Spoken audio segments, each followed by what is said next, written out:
Les sources de Piaf, c'est la chanson des rues.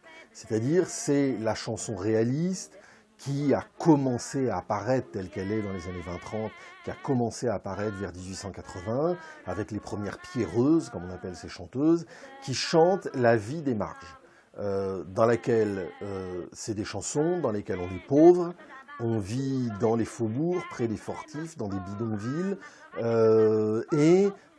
on risque de se faire tuer assez régulièrement, soit par un amant méchant, soit par un proxénète, soit par la tuberculose, soit par la misère, soit par l'absinthe. Il y a chez elle tout un ensemble de sources.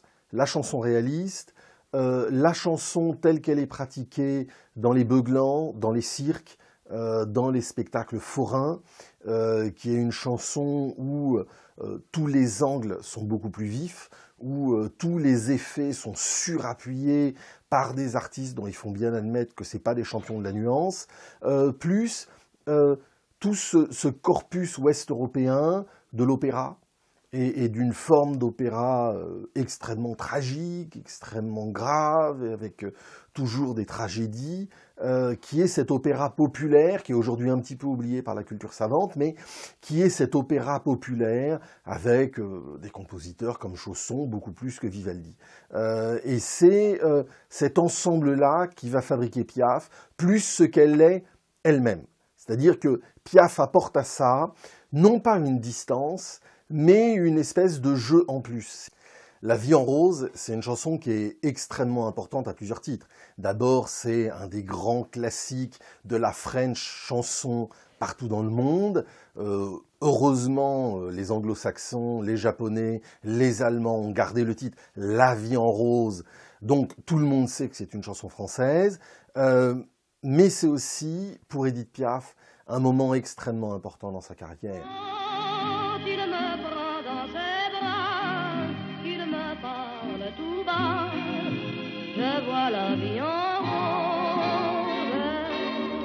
Il semble que Piaf ait aussi inventé la mélodie. Évidemment, la chanson sera signée pour la musique par Lully.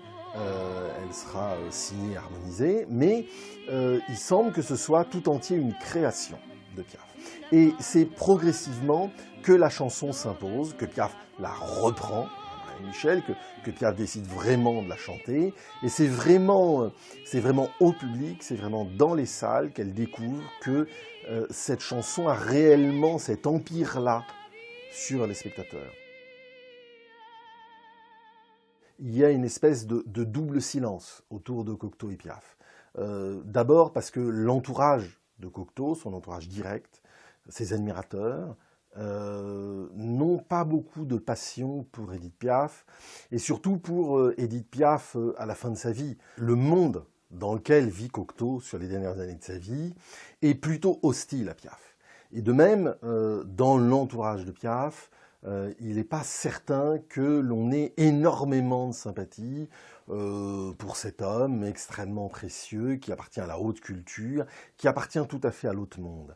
Il y a aussi des efforts parfois démesurés, parfois significatifs, de certains biographes de Cocteau, de certaines personnes de l'entourage de Cocteau, pour expliquer que Cocteau n'est pas mort des suites de l'annonce assez brutale qui lui a été faite par des journalistes de la mort de Piaf, parce qu'il apprend la mort de Piaf, parce qu'un journaliste téléphone pour avoir ses réactions. Donc, effectivement, Cocteau n'est peut-être pas mort de ça, il était malade avant, mais la concomitance de ces deux décès est en soi intéressante, parce qu'elle raconte aussi la fin d'un double temps. Elle raconte la fin de ces années 30, la fin peut-être définitive de ces années 30, qui sont les années pendant lesquelles des gens comme Cocteau, justement, ont rêvé d'avoir une seule culture. La même culture pour le peuple et pour les élites. La même culture pour les gens lettrés et pour les illettrés. La même culture pour les gens de la rue et les gens de la haute. Cocteau incarnait ce rêve-là, et son amitié fidèle avec Édith Piaf incarnait vraiment ce rêve-là.